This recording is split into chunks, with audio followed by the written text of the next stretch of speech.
Main man, made man here. Y'all know how I get down. We talking boxing. So we know the word on the curb, ladies and gentlemen. We know that Canelo Alvarez has been temporarily suspended, whatever that may mean. Meaning that basically now he is suspended by the Nevada State Athletic Commission pending an investigation. They're supposed to have a hearing on April 10th to decide the fate of the fight, or should I say of the rematch between Gennady Golovkin and Canelo Alvarez. Now, we've already heard that HBO is pulling back on their promotional budget, according to Dan Rayfield of ESPN. It's not looking good, man, for this particular fight, man. The Nevada State Athletic Commission has initiated their own investigation, which I'm honestly surprised by, but we'll see how this thing goes. The WBC and the WBA has already came out and stated that they were shocked and they were very disappointed that the Nevada State Athletic Commission decided to investigate Canelo Alvarez and put him on a temporary suspension. You know, this just gives this fight bad PR written all over it. This is a tainted fight. No matter what the results may be, this particular subject is going to come up, ladies and gentlemen. And I'm sure HBO knows this. I'm sure the WBC knows this, and the Nevada State Athletic Commission. Now, the WBC has issued a defense along with them being shocked. You know what I'm saying? They stated that according to their basically findings and the information that they have, they feel as though Canelo is a clean fighter. He has tested clean with them over 90 times, ladies and gentlemen, according to the WBC.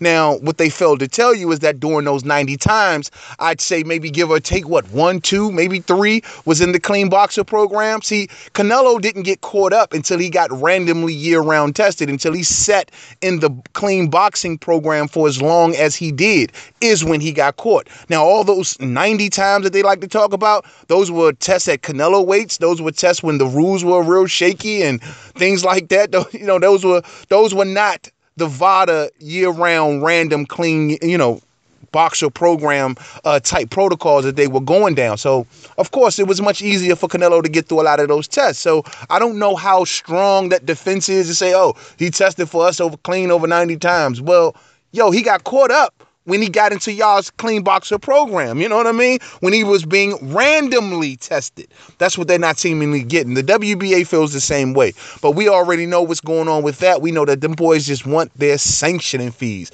Now, with all that being said, it looks as if, let's just go to the land of make-believe real quick and just say this fight gets canceled. For whatever reason, they disciplined Canelo Alvarez, and so we will not have a fight. Well, according to the Gennady Golovkin camp, on May 5th, when this fight is scheduled, they're still looking to fight. They have been training their asses off, and they are looking to get into the ring on May 5th. So if Canelo can't make it, they're going to need a dance partner. You know what I'm saying? So the question that I'm posing is to the fans, if not Canelo, then who? You know what I mean? Who is it that we want to see Gennady Golovkin possibly get into the ring with? Now, me personally, my preference is I would like for it to be a top 5 ranked fighter, you know what I mean, in whichever sanctioning body. Now, Gennady Golovkin holds 3 titles in 3 different sanctioning bodies. You could take a top 5 guy out of any of those sanctioning bodies, and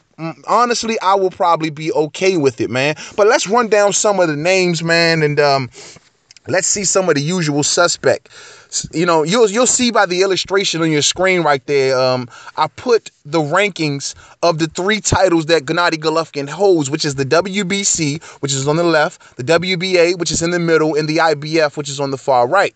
Now, those are the up-to-date rankings of everyone ranked in those sanctioning bodies. So let's run down some of the names. If you look over at the WBC, number 1, Jermall Charlo. Now, Jermall Charlo stated that, he would be down to drop his current opponent and go on and fight Gennady Golovkin. You know what I'm saying?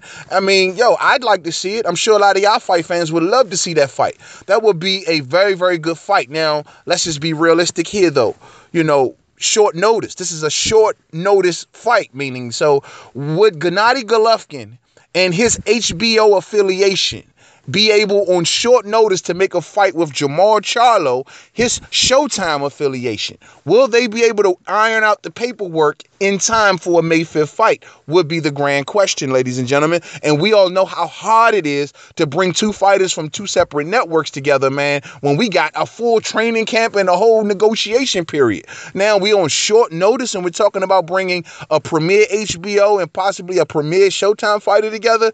I think the odds of that are very, very slim, ladies and gentlemen, in my opinion. Not to mention that Jamal Charlo already has an upcoming scheduled fight with Hugo Centeno Jr., which already got pushed back once, and they're looking to make this thing happen in April, or what is it, April 21st. So Jamal Charlo is not only busy, but just the politics in that situation, given their network affiliations.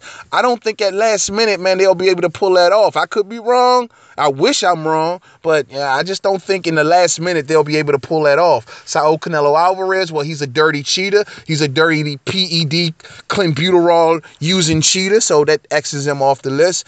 Daniel Jacobs, number 3, Daniel Jacobs. Jacobs is an HBO fighter, ladies and gentlemen. I do know he has an upcoming fight on one of Eddie Hearn's cards that he's putting on in Brooklyn or whatnot. I think he's supposed to be fighting the dude Sulecki or something. But anyway, he has an upcoming fight, and clearly here's another one. Daniel Jacobs, I would love to see him and Gennady Golovkin go at it, but I mean, given that Gennady Golovkin had recently fought Daniel Jacobs, how hungry are we all really for that particular fight? He fought Daniel Jacobs right before he fought Canelo Alvarez. Now, they came to a very, very close and contentious fight, to be honest with you. And in a lot of boxing fans' minds, they gave that fight to Danny Jacobs. And truth be told, ladies and gentlemen, don't tell nobody, but I gave that fight to Danny Jacobs. You know what I'm saying? I thought Danny Jacobs fought his ass off in that particular fight and did a very, very good job. Sure, he got knocked down. Now, that may be the primary difference for those who scored it for Gennady Golovkin. But I got to admit, man, Daniel Jacobs fought one hell of a fight. And if they wanted to do it again, I honestly would not be mad. But however, Eddie Hearn has plans for Danny Jacobs. Danny Jacobs is now a pawn in the grand scheme of Matchroom Boxing, which is Eddie Hearn and them, meaning that, they are going to be using guys like Danny Jacobs and Jarrell Big Baby Miller to usher in Project AJ, you know what I mean? And he will be making his entrance right through the gates of New York, possibly. So I don't know, man. If Eddie Hearn wants to take him off that grind, Eddie Hearn has already stated he wants him to possibly get the winner of the Canelo Triple G fight. Well, here you go. This is the next best thing. Triple G will be available. Daniel Jacobs, HBO fighter. Triple G, HBO fighter. However, Daniel Jacobs does have a fight scheduled, and it is part of Eddie Hearn's little sinister plan, in my opinion, ladies and gentlemen. So, I mean, I'd like to see Daniel Jacobs and Triple G mash it up again, man. I think that'd be a good fight. Hugo Centeno Jr., who's number 4. Hugo Centeno Jr. is already fighting Jamal Charlo, not to mention not a world-class name, not someone at this particular point that I would like to see Gennady Golovkin face, but he is a top 5 WBC-ranked fighter, so I don't know. But if you're going to pick, between Hugo Centeno Jr. and Jamal Charlo, if you're going to break them up, I would prefer you to pick off Jamal Charlo, but we'll see, man. And Jason Quigley. No one wants to see the Jason Quigley fight. When you go over to the WBA, the same names pretty much present themselves. Daniel Jacobs, we just explained how he has an upcoming fight, and not to mention Eddie Hearn has certain plans for him, but he did indicate that he would like to get the Gennady Golovkin and Saul Canelo winner, so Daniel Jacobs, to me, is a maybe slight possibility. But the question is, will Daniel Jacobs be ready by May 5th? And will Daniel Jacobs take a fight with Gennady Golovkin on such short notice? Daniel Jacobs has been known at times, sometimes, to be a diva. Remember what Daniel Jacobs put Gennady Golovkin through in the first fight? Where he refused to do the same-day weigh-in thing. There was a lot of negotiations, far as for the purse, that usually the champion and the challenger don't negotiate, especially when it comes to the IBF rules. But Daniel Jacobs wanted to bend those rules also. So, I mean, Daniel Jacobs is the kind of dude who needs a true preparation. You know what I'm saying? He needs to work some things out and negotiate some things. Short notice, I just don't know if Daniel Jacobs will put himself in that particular situation. Demetrius Andrade, I be saying it two different ways, man. But he's number 3 at the WBA. Now, according to Demetrius Andrade, he has news out in which he's saying that, he would love to step in and become the replacement for Canelo Alvarez if the Gennady Golovkin fight falls through. Now, the thing with Demetrius Andrade, and we have been begging for him to step up for years now, you know what I'm saying? He has done nothing at 160, though. I mean, ask yourself this. And yeah, Demetrius Andrade is a good fighter. But has he done anything at 160 to earn a Gennady Golovkin fight? Has he done anything? Billy Joe Saunders brought it straight to Demetrius Andrade and said, I want to fight you. And Demetrius Andrade says, no, I'm not fighting you, man. I got to sit here at 160 and develop more muscle mass. I remember it was his excuse at the time. He needed to develop more muscle mass. So you wanted more muscle mass to face Billy Joe Saunders, but he doesn't need more muscle mass to face the hard-hitting Gennady Golovkin. I find that a little backwards, man. But, I mean, Demetrius Andrade and Golovkin will be a probably decent fight, but the question is just, does Andrade deserves it more than everybody else?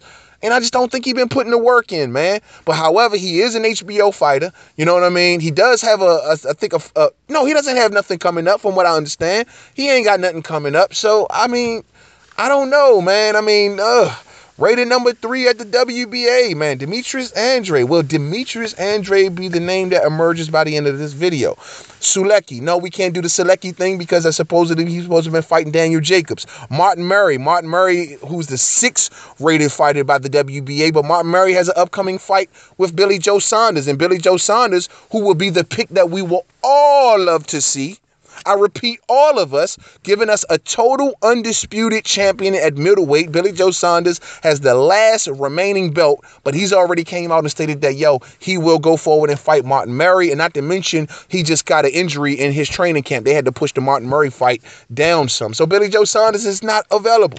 Neither is Martin Murray for that matter. You know what I mean? Even though that's a fight, Triple G's already beaten Martin Murray. That's a fight that we just honestly don't want to freaking see. So, according to looking at the WBA, it looks as if they're honestly between Daniel Jacobs and Demetrius Andrade. Now, that is very, very good, man. I think Triple G can't go wrong either way there. All right, let's move on to the IBF. The IBF, number 1 rated Sergey Derevchenko. Derevchenko, for what I understand, doesn't have anything scheduled, at least nothing that I heard about. But if my memory serves me correct, the dude only got like 12 fights. You know what I'm saying? As another guy, though he's rated number 1 at the IBF, he still has work to put in. His biggest win to date is Toriano Johnson. You know what I'm saying? And I remember he beat up on Sam Solomon too, man. But that's not nothing to run around and just say, I deserve the fight for this matter. But he does deserve the fight by him being the number 1 contender. Just by him reaching that spot alone deserves him a fight with the IBF champion. So Sergey Derevchenko, how big of an appetite will the fight fans have for that? If Triple G went on and fought Derevchenko, he will be ridiculed by every fight fan, though. Now that you think about it, they're going to say, you passed up on Charlo, you passed up on Andrade, you passed up on all of these guys to go fight Derevchenko. He only got 12 fights. Now, Derevchenko is a real tough fighter, man, for those who have never seen him fight. But clearly, it's hard to say if he's world class at this moment. Just does not have the experience nor the name under his belt, so it's kind of hard. The number 2 spot in the IBF is vacant. Number 3, Daniel Jacobs emerges once again. Number 4, Jamal Charlo emerges once again. Saul Canelo Alvarez is a dirty freaking cheater. And Demetrius Andrade appears at number 6. Tommy Langford, don't want to see that fight. He lost to Curcides. I mean, from what I'm overlooking down of the names that are available, to me, it comes down to either Daniel Jacobs or Demetrius Andrade. And when I have to split the hairs between them two, given that Daniel Jacobs gave Gennady Golovkin such an awesome fight, I really, really wouldn't mind seeing it again. Given that the politics are not that hard to make that fight, I wouldn't really mind seeing it again. You know what I mean? But will Daniel Jacobs take a fight on such short notice? But Demetrius Andrade says he will. Andrade or Jacobs? Andrade or Jacobs? Andrade or Jacobs? Ladies and gentlemen, I think the pick should be Demetrius Andrade. I know what y'all saying. Main man, what are you talking about? Main man. Though he does not bring much to the table in terms of a title, in terms of maybe even position or none of that, Gennady Golovkin is the top. You can't go no higher than the top. My thing is Andrade has been needing a big fight. My thing is there are less politics between Andrade and Gennady Golovkin's camps. They fight on the same networks. It can be an easy, short notice made fight. Demetrius Andrade has been training. He says he's ready. I think Demetrius Andrade should get the fight, man. And this is just going over the names that are immediately available. Now, I only went through the top 5. There could be other names, maybe from 5 to 10, that maybe y'all want to see him fight. But in my opinion, I just don't think the status of Gennady Golovkin, he doesn't need to be fighting anyone below the top 5 of any sanctioning body. So, given the climate and the landscape of everything that's going on in boxing right now, I think Demetrius Andrade might just got to be the guy. Not to mention Daniel Jacobs' fight is so recent, man. But a lot of fans really want to see that fight. It's so close between them two, man. I got to go with Demetrius Andrade, though, because I need to see this guy in a world-class fight. He's calling him out. He's saying he's ready to go. Don't know if Daniel Jacobs is ready to go. Daniel Jacobs seemed like he has a lot of unfinished business. Not to mention he's starting up a little something with Charlo. So, let that play out right there, man. Demetrius Andrade ain't doing nothing, man. He can get in there and get in there with Gennady Golovkin and give it a run on short notice.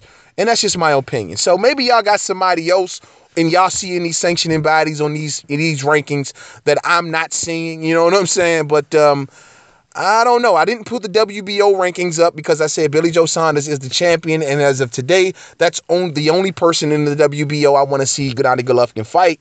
So looking at these names, yeah, man, I got to go with Demetrius Andrade, man. So let me know who y'all come up with, and let me know why, man, because, yeah, I think that can happen this way. That's only if the fight between him and Canelo Alvarez don't go forward. So let us come on back to reality after we have just left the land of make-believe. And let's just say, man, let's just hope that we get a good fight no matter what happens in this situation. But at the end of the day, I'd rather see Gennady Golovkin fight Papa Smurf before I want to see him fight dirty, cheating-ass Canelo Alvarez. So that's how I feel. So to the next video, Main Man, Made Man. Don't forget to subscribe. Twitter, Made Man 511. Facebook, Main Man, Made Man. Boxing Forum, Google Plus, Main Man, Made Man. Hey, yo, y'all hear what's going on here?